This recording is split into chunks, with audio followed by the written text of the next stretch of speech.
1902 বিজ্ঞানী জগদীশচন্দ্র বোস প্রমাণ করতে চাইছিলেন যে গাছের প্রাণ আছে এবং তারাও যন্ত্রণা পায়। ব্রিটিশ বিজ্ঞানীদের সামনে তিনি একটি সতেজ গাছে মারাত্মক পটাশিয়াম ব্রোমাইড বিষ ইনজেক্ট করলেন। সবাই তাকিয়ে আছে স্ক্রিনের গ্রাফের দিকে, কখন গাছটি ছটফট করে মারা যাবে।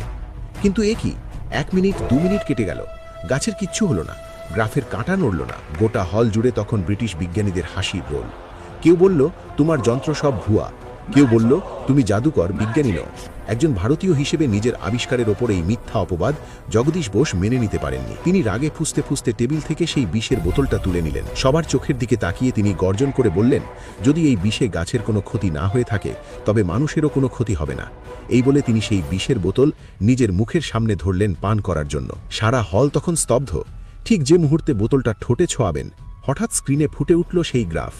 গাছটা তরপাতে শুরু করেছে। আসলে বিষটা কাজ করতে দেরি করছিল। গাছটি ঠিক মানুষের মতোই যন্ত্রণায় কুঁকড়ে মৃত্যুর কোলে ঢলে পড়ল। সেদিন এক বাঙালির সততার কাছে মাথা নত